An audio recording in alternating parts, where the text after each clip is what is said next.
نحمدہ ونصلی ونسلم علی رسولہ الامی الامین الکریم وعلی آلہ واصحابہ اجمعین اما بعد قال اللہ تبارک وتعالی فی کتابہ المجید وفرقانہ الحمید انما المؤمنون اخوہ صدق اللہ مولانا العظیم۔ عزیزان محترم،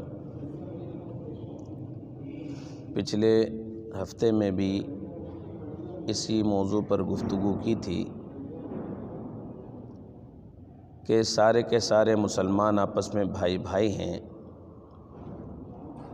اور اس بھائی بھائی کے مفہوم کو حضور نبی کریم صلی اللہ علیہ وسلم نے حضرات صحابہ کرام رضوان اللہ تعالی اجمعین کے ذریعے سے ساری انسانیت کو سمجھا دیا، تمام لوگوں کو سمجھا دیا کہ اخوت کیا چیز ہوتی ہے، بھائی چارگی کیا چیز ہوتی ہے، اور اسی چیز کے اندر عمل کرتے ہوئے حضور علیہ الصلاۃ والسلام نے مدینہ طیبہ کے اندر مواخات قائم کی تھی، بھائی بندی قائم کی تھی۔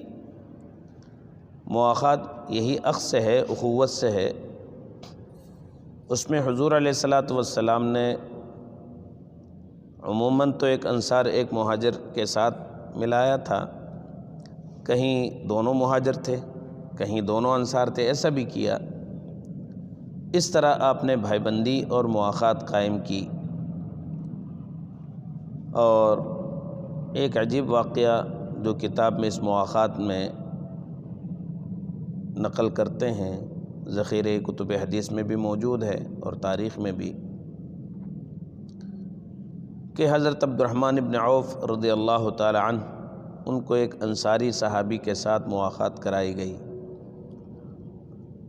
جب ان کے ساتھ مواخات ہوئی تو گھر تشریف لے گئے تو جا کر کہا، دیکھ آپ کو حضور علیہ السلام نے میرا بھائی بنا دیا ہے، لہٰذا یہ جو میرا گھر ہے، اس گھر کا آدھا حصہ آپ کا ہے، آدھا میرا ہے۔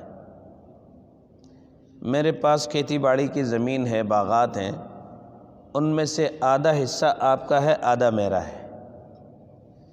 میرے پاس اس وقت نکاح میں 2 بیویاں ہیں، اس وقت پردے کا حکم نازل نہیں ہوا تھا۔ کہا میرے پاس 2 بیویاں ہیں، ان میں سے دیکھ لو، جو بھی تمہیں پسند آئے تم اس پہ ہاتھ رکھ دو، میں اس کو طلاق دے دیتا ہوں، تم بعد میں اس کو نکاح کر لینا۔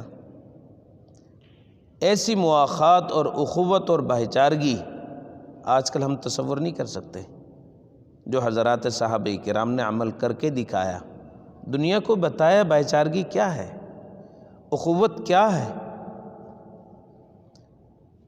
ایک طبقہ انصار کہلائے، ایک طبقہ مہاجر کہلائے، وہ ہجرت کر کے آئے۔ دوسرا طبقہ وہیں مدینہ طیبہ میں رہنے والے لوگ تھے، انہوں نے ان کی مدد کی، رہنے کو ٹھکانہ دیا، کاروبار کے لیے جگہ دی، اور دونوں شیر و شکر ہو کر رہے۔ اور پھر ان دونوں کی اس اخوت اور مودت اور محبت کی وجہ سے 100 سال بھی نہیں لگے کہ اسلام کو جزیرۃ العرب سے نکال کر بر اعظم افریقہ اور بر اعظم یورپ تک پہنچا دیا۔ 1 صدی نہیں ختم ہونے دی، 3 بر اعظموں میں اسلام کو پھیلا دیا۔ اسلام 3 بر اعظموں میں پہنچ گیا۔ اندازہ لگائیے، یہ وہ اخوت اور بھائی چارگی کا جو اس کا ثمرہ اور نتیجہ تھا، جو انہوں نے کیا، دوسرے اقوام نے دیکھا۔ انہوں نے جب اس عمل کو دیکھا تو وہ سمجھ گئے کامیابی تو یہی ہے، زندگی تو یہی ہے، اصل کمال تو اسی میں ہے، اور ہم جو جی رہے ہیں وہ تو جانوروں والی زندگی جی رہے ہیں۔ انسانوں کی زندگی تو یہ ہے جس میں اخوت ہے، بھائی چارگی ہے، فروتنی ہے، عاجزی ہے، ایک دوسرے کے لیے ایک دوسرے کو ماننا، ایک دوسرے کے لیے ایثار اور قربانی۔ اور کیا مثال پیش کریں، ایک غزوے کے اندر ایک صحابی آ کر زخمی ہو کر شدت زخم کے ساتھ گرتے ہیں اور انہیں پیاس لگتی ہے، ان کے زبان سے آواز آتی ہے پانی، جو اس خدمت میں مامور تھے پانی پلانے پر، وہ جلدی سے گئے اور پانی لے کر آئے پلانے کے لیے۔ اتنے میں دوسرا زخمی اس کے پڑوس میں آ کر گرا، اس کی منہ سے نکلا پانی، اس نے اشارہ کیا کہ اس کو دو پیلا۔ یہ پانی لے کر ادھر دوسرے والے کے پاس پہنچا ہی تھا، پھر تیسرا زخمی آ پہنچا، اس کے منہ سے بھی یہی الفاظ نکلے پانی۔ اب اس نے اشارہ کیا مجھے نہیں، پہلے ان کو دو، مرنے کی حالت ہے، شہادت پا رہے ہیں، میدان جنگ میں ہیں، شدت کے ساتھ پیاس لگی ہوئی ہے، لیکن نہیں، قربانی کا آپ جذبہ دیکھیں کہ نہیں اسے، حتیٰ کہ آخر میں ساتواں زخمی آیا، اس نے اشارہ کیا اس کو، اس ساتویں زخمی نے کہا نہیں مجھے نہیں، پہلے والے کو پلاؤ۔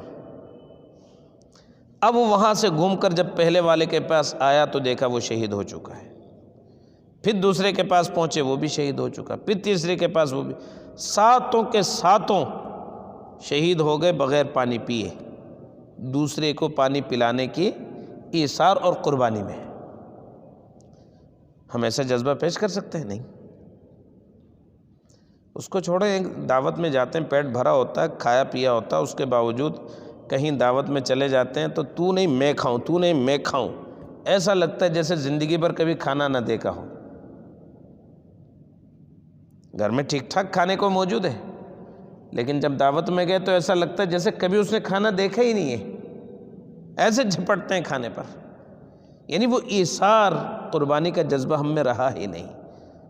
جن کے نام پر ہم مسلمان ہیں، جن کے ہم نام لیوا ہیں، ان کی قربانی اور ایثار اور اخوت کا یہ حال ہے، اور ہماری اخوت کا یہ حال ہے کہ ہم ایک دوسرے کو کوہنیاں ماریں، دھکے دیں کہ تو نہیں میں لوں گا، تو نہیں میں لوں گا۔ اللہ کے نبی نے یہ نہیں سکھایا، نہ صحابہ کرام نے ایسا کر کے دکھایا۔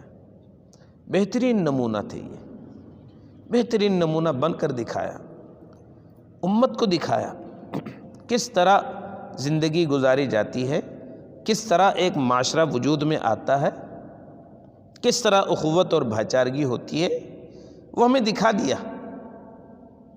لیکن آج ہم نے ان سبقوں کو بھلا دیا، آج ہمیں وہ سبق یاد نہیں ہے۔ بھائی بھائی کی جان کا در پہ پڑا ہو، اس وقت در پہ ہے، بھائی بھائی کا مال کھانا چاہتا ہے، جان لینا چاہتا ہے،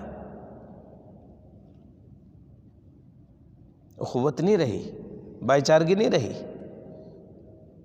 حضرت عبداللہ بن زبیر رضی اللہ تعالیٰ عنہ کی روایت ہے، وہ فرماتے ہیں جب میرے والد محترم جنگ جمل میں، انہوں نے مجھ سے کہہ دیا بیٹا مجھے لگتا ہے کہ آج میری شہادت ہو جائے گی،